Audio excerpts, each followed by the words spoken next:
You know, when you really think about it, everybody already knows how language learning happens.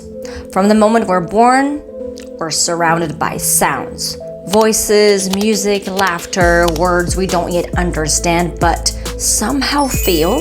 We hear them in different tones, with different emotions, when someone comforts us, when they play with us, when they tell us no for the first time. That's where it all begins. Exposure. Not lessons, not textbooks. Exposure.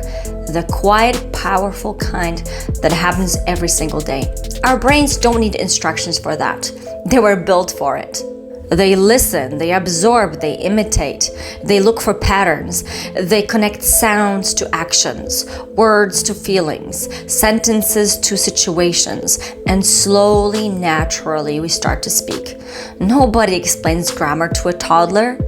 Nobody hands them a list of verbs to memorize. They simply hear language used over and over and over again. And through that constant exposure, something magical happens. They get it. Not because someone taught them about the language, but because they lived inside it. And then somehow, somewhere along the way, we forget all of that. When it comes to teaching a second language, especially English, or probably every single language, I guess, we switch to a completely different mode. We go from experiencing language to analyzing it, from living it to explaining it. Suddenly, it's all about grammar charts. It's all about irregular verbs and exceptions that don't make sense to anyone. Or maybe there are some exceptions there. And we call that learning. But does it really make sense? We are speaking machines. That's what human beings are. We are wired to communicate, to connect, to express. It's in our DNA. And yet we act as if that natural ability needs to be unlocked through grammar rules. But it doesn't. What it needs is what it's always needed: exposure, repetition, play, and meaningful moments. When children hear words again and again in different contexts, they start recognizing them. When they repeat them during play, they start owning them. When they move, sing, create, laugh, they tie language to emotion, to their senses, to real life. That's what makes it stick. Because language learning isn't an academic process. It's a human process. It's physical, it's emotional, it's social. We don't learn words, we live them. Think about it. A child who says, "I'm hungry" for the first time, they're not performing grammar. They're expressing a need. They're connecting a word to an experience. And that's what language truly is. Communication with purpose. So maybe instead of asking, how do we teach English? We should probably be asking, how do we recreate the conditions that made us fluent in our first language? How do we surround children with sounds, visuals, emotions, and real communication?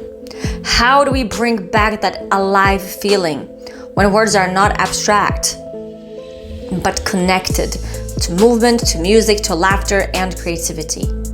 Because when we do that, when we design lessons around those natural principles, we stop teaching and we start awakening something that's already there.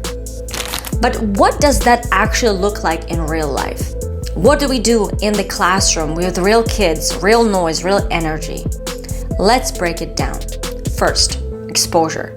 Think of your classroom as this gentle sea of English. Sounds, phrases, questions, songs, stories, laughter, all floating around, surrounding the kids. They don't have to understand every word. That's not the goal.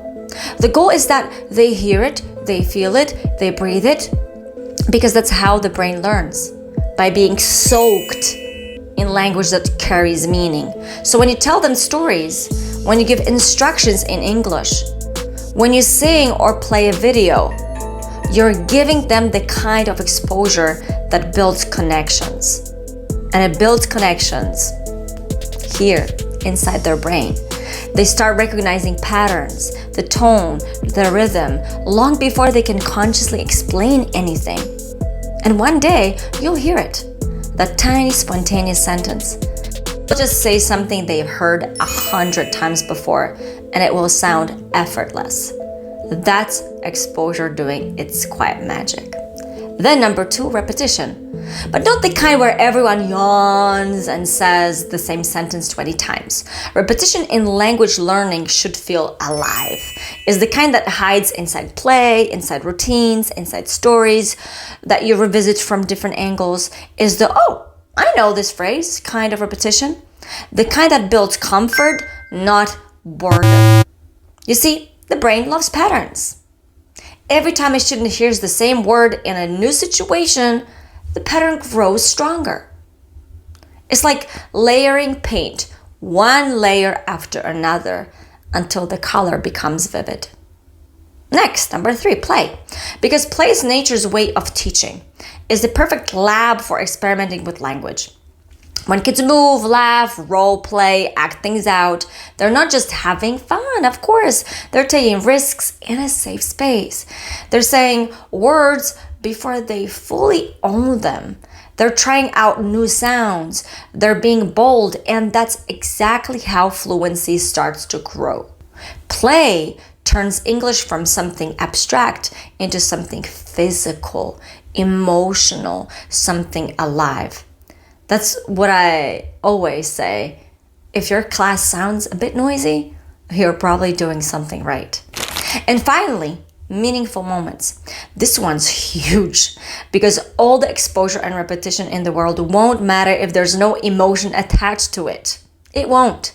When a child uses English to express something real, to say, I did it, I like this, I'm scared, or that's funny, that's when the words actually stick. Those moments connect language to identity. They make English personal. And when it's personal, it lasts. That's what language really is. Not rules, not charts, not tests. It's connection, it's meaning, it's life. So when we build our classes around these 4, exposure, repetition, play, and meaningful moments, we stop teaching English and we start, let's call it, awakening it. I like to think of it as creating permanent learning because it's built on play, P, permanent, exposure, E, exposure, repetition, and meaning. The kind of learning that actually sticks because it feels alive and not forced. We give children something far more powerful than vocabulary lists. We give them the confidence to speak, to express, to belong. So next time you sit down to plan a lesson, ask yourself, is there enough exposure here? Are they going to hear and feel the language? Will they get to repeat it naturally? Will they get to play with it? And most importantly, will it mean something to them? If the answer is yes, then you're already creating the kind of environment every child deserves. And if not, tweak it a bit. Because we already know what works. It's how every one of us learned to speak it in the first place. We just have to trust that process again. Trust, please. So yeah, that's really it. Let's stop teaching English and start bringing it to life. If that idea speaks to you, hit subscribe, leave a like, and share this with another teacher who believes learning should feel natural and alive. Thanks for watching, and as always, happy teaching. Bye!